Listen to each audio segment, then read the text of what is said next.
All right.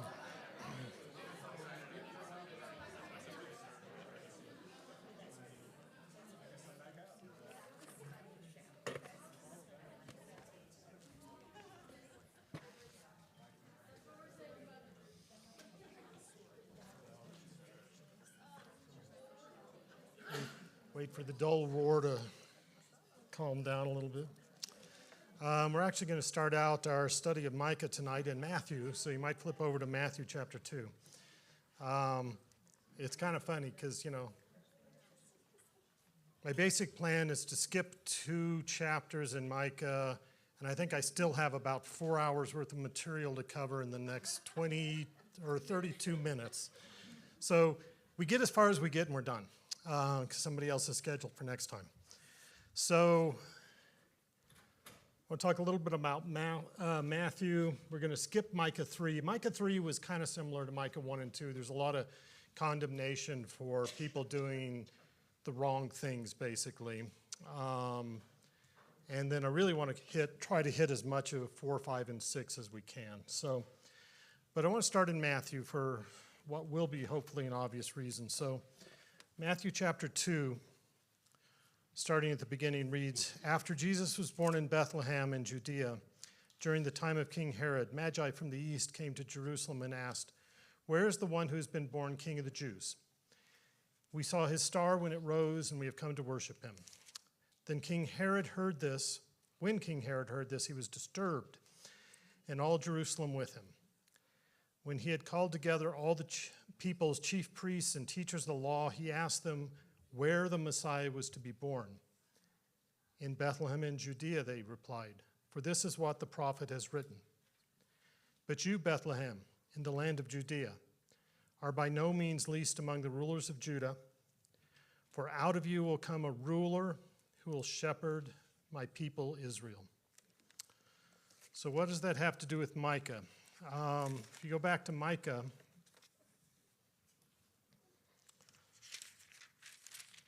if we go to chapter 5, I want to hit this just because it's a tie into Matthew, and then we'll back up a little bit. So starting in Micah 5, verse 2, "But you, Bethlehem," I even practiced this, now I can't get it out. "Ephrath, though you are small among the clans of Judah, out of you will come for me one who will be ruler over Israel, whose origins are from of old, from ancient times." Down in 4, it says, "He will stand and shepherd his flock in the strength of the Lord and the majesty of the name of the Lord." Okay, so Matthew, the famous story about the Magi's coming and Herod and all that, that's referring directly back to Micah. And I don't know about you, but when I was young and didn't know a whole lot of Bible, and I'd try to study, and I remember looking up, all these messianic prophecies about Jesus. And I'd go read the verses and go, that doesn't say anything about Jesus. What are these people talking about? It's not always super obvious, okay? This one is super obvious, if for no other reason than it's quoted in the New Testament as being directly about Jesus, right? So in chapter 5 here in Micah, we have one of the most blatantly obvious prophecies about Christ being born in Bethlehem, and that he's going to shepherd his people and he'll be a ruler, okay? But if you back up and you start studying, most of chapters 4, 5, and 6 are really about the Christ. I wouldn't have gathered that before this study. But if you kind of dig into it, a lot of it is about Jesus. Now, some of this is prophecy that's going to be more directly applicable to the people at the time, prophecy about taking off the Assyrians and the Babylonians and going into captivity and the remnant. There's some of that in here, but a lot of it's going forward to Christ, okay? And I think a lot of it actually means both in some cases. I think there's a dual meaning behind a lot of these verses. I'm not going to try to get into the why people think some of these things, but we don't have the time, but that's going to be my basic approach here. So if we back up, there's also some messianic stuff in chapter 2, but we're going to skip that. Chapter 4 starts out with in the last days. So if you've ever studied the last days in the New Testament, there's multiple verses where it talks about, in these last days. Hebrews, 1 John kind of talks about, in these final days, in these last days. So in the New Testament, the last days typically refer to basically the era we're in, the Christian era, okay? And I personally believe this is doing the same thing here. Now, some people are going to say this is a premillennialist, future, blah, blah, blah. Okay, I don't go there. Yeah, I'm not real big into the futurist approach to Revelation, but a lot of people are, and they read this very differently if you're into that approach to Revelation. In the last days, today you can think of this, or in the time of Christ, the mountain of the Lord's temple will be established. As the highest of the mountains, it will be exalted above the hills, and people will stream to it. So I'll throw out there, I think when it's talking about the Lord's temple, it's talking about the church, okay? And if you disagree with anything else, anything I say, throw your hand up, because I'm probably not going to stop a lot. Yeah. I don't know that I'm going to disagree, but so where's the shift from talking about what was happening in that time of Micah, the shift to, I guess, now? It goes back and forth. So, and it's not always obvious. And it's not like there's a footnote, oh, now we're talking about this, and then there's a footnote, oh, no, we're talking about Assyria. Oh, no, we're talking... It's open to interpretation. The scholars disagree. I'm going with one approach, and I guarantee you I probably don't have everything correct. Yeah? You asked where the shift is. It's verse 4, chapter 4, verse 1, in the last days. Yes. Clearly there's a delineation. That is a... What he was talking about before and what he's going to be talking about. Thank you. I actually, that should have been obvious, but yeah, I didn't think even of that. But yeah. It starts out in these last days, or in the last days. And that's part of why I think this is talking about the church. But we're the Lord's temple today, right? It fits. It, being the church, will be exalted above the hills and people will stream to it.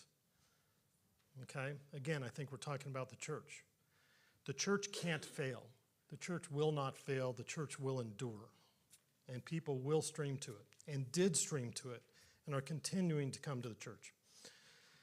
Verse 2, many nations will come and say, come, let us go up to the mountain of the Lord, to the temple of the God of Jacob. Okay? Again, the God of Jacob is our God. So if you pull these just individual verses out of context, I would never say these are messianic, but if you look at the stream of things, I think they are. Again, the temple of God, the church. He will teach us his ways so that we may walk in his paths. The law will go out from Zion, the word of the Lord from Jerusalem. Okay? To me, this kind of sounds like Acts chapter 2, right? It all started in Jerusalem. And started with the Jews first, and then some decades later, the Gentiles got included. But it all came out of Jerusalem. Zion is another word for Jerusalem. talks about the law. That makes you want to think it's talking about an Old Testament thing. But does the New Testament ever consider or ever talk about what we're living under as the law? And if you go into James 2:12, I mixed up my references here. Somewhere in James, it talks about living under the law of liberty, the perfect law, the law of faith. Romans 8 talks about the law of the Spirit, okay? So I think talking about the law doesn't mean we can't apply this to today's age, okay? He will judge many people and will settle disputes for strong nations far and wide. They will beat their swords into plowshares and their spears into pruning hooks, okay? Should the church be standing for unity and peace? Hopefully we are, right? I'm sure if you go through history, you can find places where religion has caused wars, but I'm sure you can find places where religion has kept wars from happening too. So, he, the church, I would say, will judge between the many peoples and will settle disputes for strong nations far and wide. Okay? Again, I think we're talking today. Is that Krino or Katakrino? Say what? Is that Krino or Katakrino? I have no idea what you're asking. Judge. Is it the eternal judgment or is it the making a decision judgment? I didn't try to dig into that. Honestly, don't know. John, Yeah. I think a lot of what we read in Micah in particular he's using figurative language. Yeah. And it's very similar to language that's used in Revelation. Yeah. And, for example, in the first 5 verses of chapter 22, last chapter there, you have this scene that you would call it Edenic. Yeah. After Eden, and I think if you try to make a literal interpretation of every single thing, we don't use swords anymore, for example. Right. And don't make plowshares out of them, but he's trying to project this image of the peace that Peace. be enjoyed by God's people. Totally. I mean, yeah, I've been teaching Revelation for a while. And if you try to be literal with everything, you lose it real fast. You just can't go there. Revelation is apocalyptic literature, so is Micah. Not quite as dramatic in places, but some places there's some very dramatic apocalyptic scenes drawn in Micah. So no, I totally agree. You got to be a little careful what you call but basically, it's saying, they'll judge between the people and settle disputes. Incidentally, that latter part of verse 3 is inscribed on the United Nations building in New York. I did not know that. I would say they've been an abysmal failure at what they Yeah, that could be. out there, but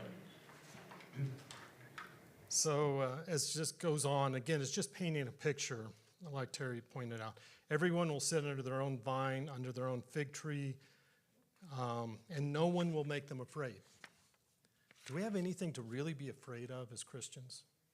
I mean, not really, right? I mean, we do get fearful, don't get me wrong. For the Lord Almighty has spoken, all the nations may walk in the name of their gods, but we will walk in the name of the Lord, our God, forever and ever. Okay? I think you could apply that to Micah's time, but you cannot certainly, I think, apply it to our time. Okay, verse 6, in that day, declares the Lord, I will gather the lame I will assemble the exiles and those I have brought to grief. I will make the lame my remnant. Those driven away a strong nation, the Lord will rule over them in Mount Zion from that day forever. Okay, so I will gather the lame. What does that sound like to anybody? Does that sound kind of New Testament Jesus kind of to me? Maybe. I will assemble the exiles. This sounds more Old Testament to me. So we may actually literally be talking about, so we may have in one, just a few words apart, may have flipped the script, as Stephen was asking about. Although we could be talking about the Samaritans. Yeah. In Jesus' time, Yeah. they were exiles, they were brought, and they were, you know. They were they really exiled? No, They were, mixture of people that had been forced in by the Assyrians. yeah, they were the remnants of the northern kingdom. I'm sorry? They were taken into captivity, they were absorbed into the nations. A lot of scholars think that some stayed. Because that's a very debatable thing we could talk about. But there's never anything about the northern kingdom coming back. The southern kingdom comes out of Babylon. I'm pretty sure it never talks about the northern king coming out of Assyria. There's a mention that there's just like kind of like refugees essentially. Yes. that come. That's about it. That's about it. So my best guess is the Samaritans were really the remnant that did not get hauled away into Assyria. But it also says that everyone was taken. So it's a little, that one's complicated. I'm not sure I have a good answer for that.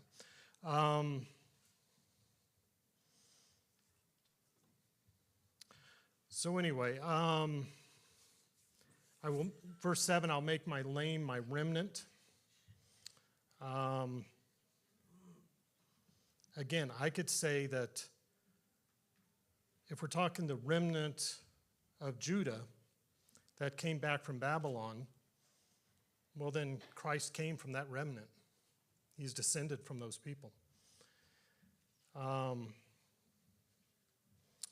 Those driven away by a strong nation. The Lord will rule over them in Mount Zion from that day forever and forever.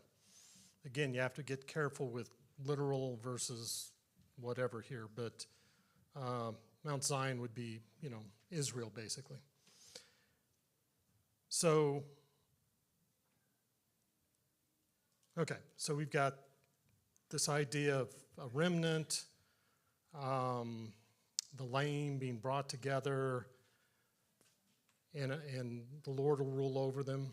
Verse 8, as for you, watchtower of the flock, stronghold of daughter Zion, the former dominion will be restored to you. Kingship will come to daughter Jerusalem. Okay?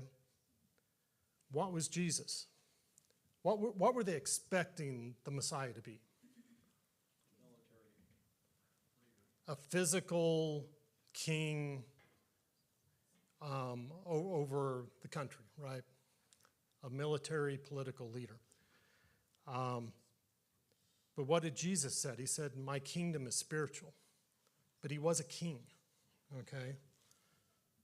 So again, kingship will come to daughter Jerusalem.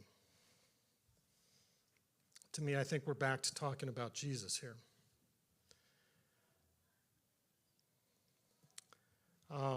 Why do you cry aloud, you have no king? Has your ruler perished? The pain seizes you like that of a woman in labor. Writhe in agony, daughter Zion, like a woman in labor. For now you must leave the city to camp in the open field.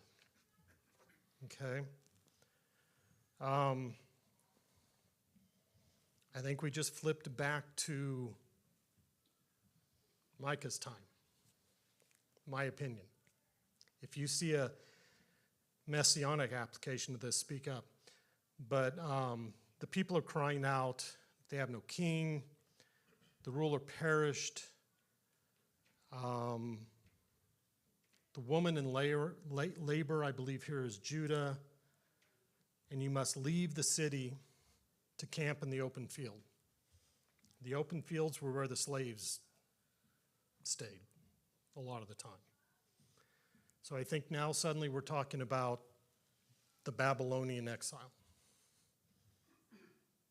And you can see why the scholars argue about all these details, right? It's not super obvious when all these things flip around. But does that make sense at all? So again, we have the kingship will come out of daughter Jerusalem. And then it starts talking about you don't have a king. You're crying out you don't have a king. So something's flipped here. Yeah. Yeah, I think to me, when I'm reading these books of prophecy, Yeah. or that have prophecies in them, I don't think that it's unreasonable to believe that any of those events can be prophesied from when the prophecy happened until the end of time. I don't know why we would have to feel like it only has to happen in the Old Testament, right? Because Yeah. we can read some of these things and know, yeah, historically speaking, this has happened, this has happened, this has happened. And then there's other elements, like world peace, that we know haven't happened yet. And so the timeline, I mean, I don't necessarily believe that God is confined to time, and my idea of time is not the same as his. And so, the prophecy Yeah. can span from the time of the prophecy until forever. Yeah. I mean, till the end of the world. Yeah. And I started out saying that some of the prophecy in here I think applies to at least 2 time periods.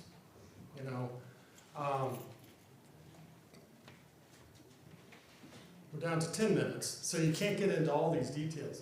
But I absolutely agree that sometimes it's hard to nail down. There are some prophecies that are very clear cut. If it says the Babylonians are going to come in and take you into captivity 50 years before that happened, that's clear cut, right? Other times it's not so much, right? So it's I'm trying to point out where I think the primary thrust of these things is. And frankly, I had never really studied Micah until I was asked to teach it, so this has been interesting. So again, the camping in the open field, I think that would go with the Babylonian captivity of Judah. Okay. In the next verse it says, "You will go to Babylon. There you will be rescued. There the Lord will redeem you out of the hands of your enemies." Okay. So it does appear to be talking about the Babylonian exile and then the restoration. Okay.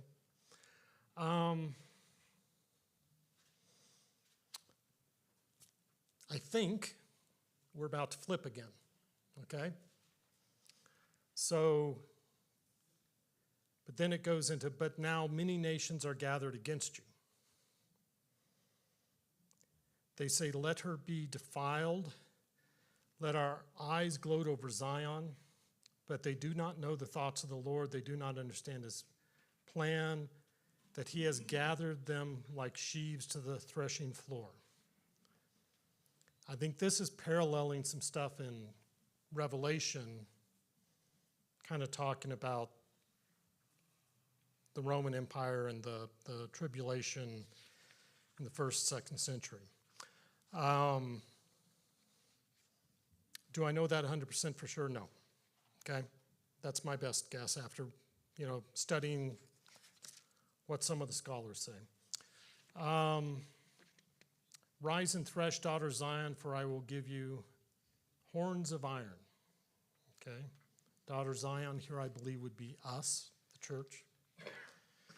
"I will give you hooves of bronze that you will break to pieces many nations.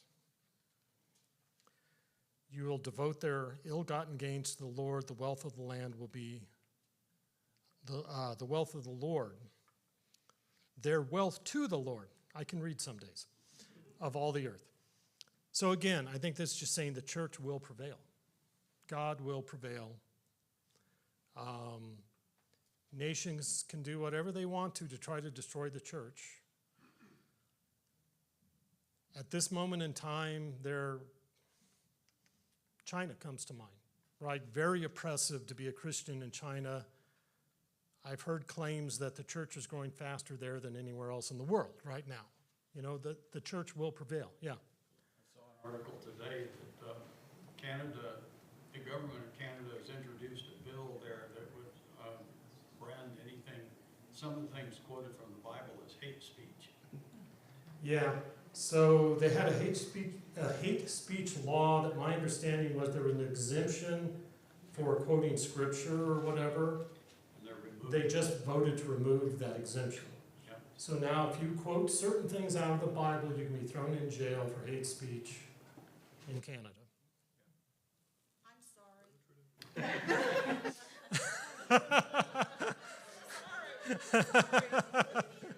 Sorry, I forgot we had a Canadian here. It's okay, it's not your fault. Yeah, that was news today. I read that as well.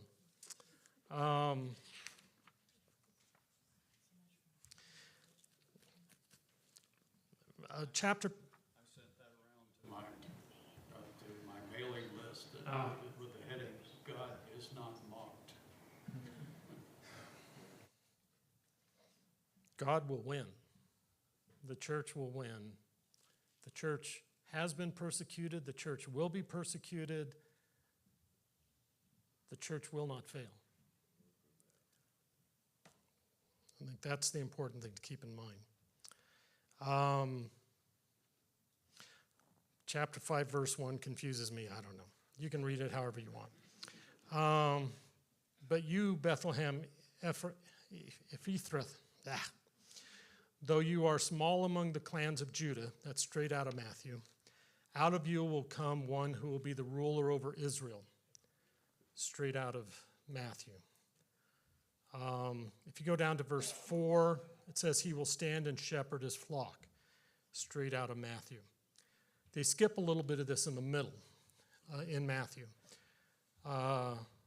Again, one who will be ruler over Israel, whose origins are from of old, from ancient times. Therefore, Israel will be abandoned until the time when she who is in labor bears a son, and the rest of his brothers return to join the Israelites.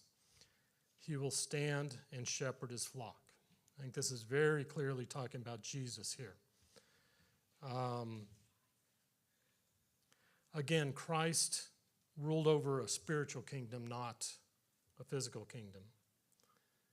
When it says ruler over Israel, I think you can think of Israel in a more generic way as just God's people. You know, it doesn't have to be literally Israel. There's an interesting statement here. It says, he'll be ruler over Israel whose origins are from of old, from ancient times. A couple of ways I can think of to interpret that. One, the lineage of Jesus goes way back. Origins are from of old. The other way that occurred to me to look at this is, you know, Jesus coming back was planned from the very beginning, right? So the plans were there from the very beginning, or you could just think of it as the lineage goes way back. But again, very messianic here. It says Israel will be abandoned until the time when she who is in labor bears a son.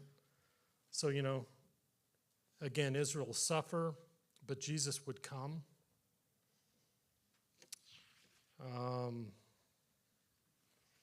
There's a statement about the rest of the brothers returning.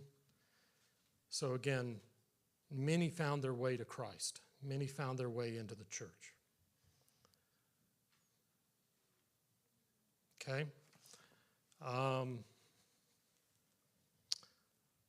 Verse 4, he will stand and shepherd his flock in the strength of the Lord, in the majesty of the name of the Lord his God, and they will live securely from then. His greatness will reach to the ends of the earth. Okay? So assuming this is all talking about Jesus and his followers, what's it mean to live securely? Do we live securely? In what way do we live securely? our hope. I don't know who said that. Was that you? I mean, I don't think it's a physical security. Confidence in salvation. Confidence in salvation, absolutely. I mean, I have no guarantee somebody's not going to break into my house tonight and shoot me.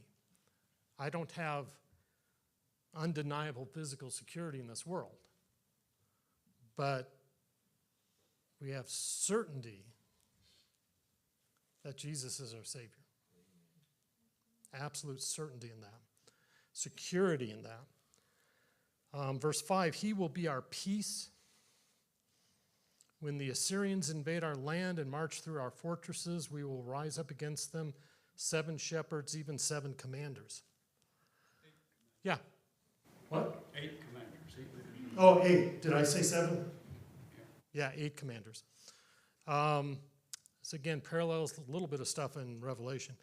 And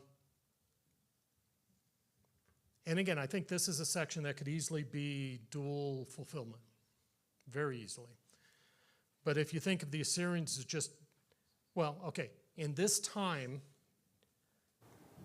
Micah was prophesying before and after the Assyrians conquered Israel, the northern kingdom. At that time in that area, the Assyrians were the enemy. They were the military enemy. Okay? Babylonians came a little later, but when this was written, the Assyrians were like the enemy.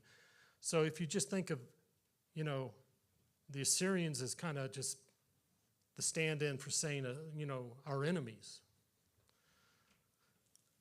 It said our enemies will invade our land and march through our fortresses. I think this is kind of spiritual. But we'll raise up against them 7 shepherds and 8 commanders. 7, perfection. Shepherds, Jesus. Jesus is the perfect shepherd. 8 commanders, a lot of different interpretations on that one, but basically 8 is 7 plus 1. Some people think that just means we've got an abundance of resources in the church to fight these forces.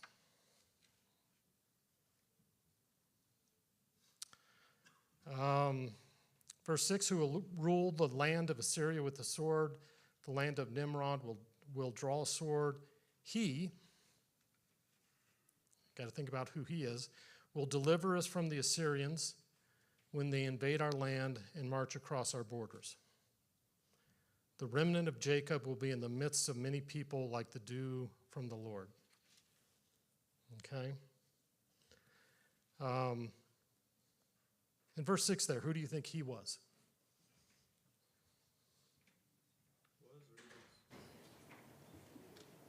Well, when this was written, it says, he will deliver us from the Assyrians.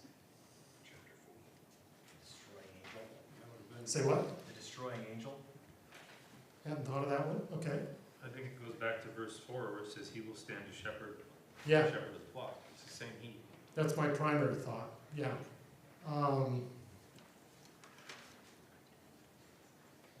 Can almost be the church, though, too, I think. He will deliver us from our enemies, basically. But I think primarily it's pointing back to Jesus. But if this is before Sennacherib attacks Jerusalem, then it could specifically be referring to God himself Yeah. and the destroying angel. Yeah. I mean, there's a lot of history that could feed into some of these verses. And again, as your beautiful wife called out, you got to be careful how you restrict understanding how these prophecies are fulfilled. Because I think this one may well have a dual fulfillment here. Both in terms of like a literal Assyria and something we can apply to our lives today.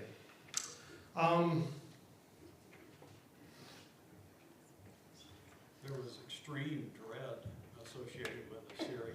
Oh, Assyrians were scary. They were brutal. Yeah, Assyrians were scary, scary, scary people. You You really didn't want them marching through your town. Yeah, you don't have to go into all the brutalities and stuff, but they were about as brutal of an enemy as you're ever going to find. Right? Brutal people. The remnant of Jacob will be in the midst of many people.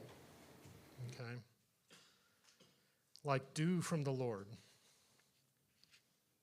Again, I'll say both Judah and Christians have been scattered. So I think you could apply some of that to either era. Like dew from the Lord. One, I think my battery died. I am still on, okay. Or depend on man. Okay. Oh, I missed the magic hour. One more verse. The remnant of Jacob will be among the nations in the midst of many peoples, like a lion among the beasts of the forest, like a young lion among flocks of sheep, which mauls and mangles as it goes, and no one can rescue.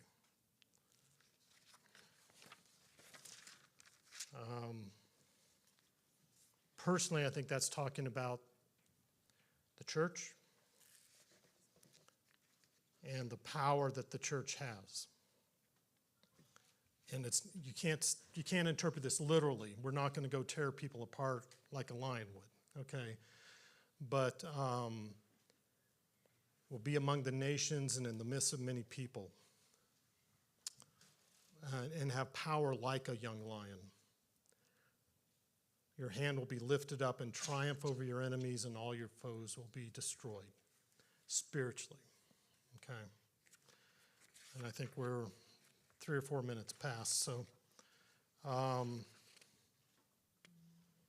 chapter 6 is pretty cool too, but we're not going to get there. Any thoughts? Yeah. I love how you tied in to present day, and I love how you talked about so much of this is about Christ, and I think we can get very lost in a lot of this. We can get really hyper-focused on trying to figure out some of the items, but if we continually remember, it's a love story. Yeah. Like the entire Bible is a love story, and it's our job to see the ins and outs of that, the bad, the horrible, and that comes through, and Christ always comes through as that. And so for me, when I'm studying, that's what I try to keep at the forefront of my mind, because otherwise it's hard, right? It's hard to understand the bigger purpose.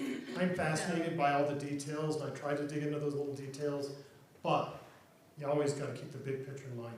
And frankly, if you pull a random verse or two out of here, almost anywhere in here, and you say, oh, that's about the church, that's about, you go, you're nuts, right? But if you read it in context, the flow, in chapter 5, it's absolutely 100% clear it's about Jesus. And so if you back up and you read kind of what preceded that and what came after that, it's a lot easier to interpret it as being about Jesus, being messianic prophecy. And do we have every single verse figured out exactly correctly? Probably not. But the overall flow is pretty amazing. And I think there is things in here that apply to us. So, anything else? Let's close out the prayer because we're past time. Father, thank you so much for this group of people and their love of you, Father, and their love of your word. Thank you so much for your word, Father. It gives us such amazing insight. It gives us just that as much knowledge as you'll allow us to have of you on this world, Father. Thank you for everything that you do. Thank you for who you are. In your Son's name I pray. Amen.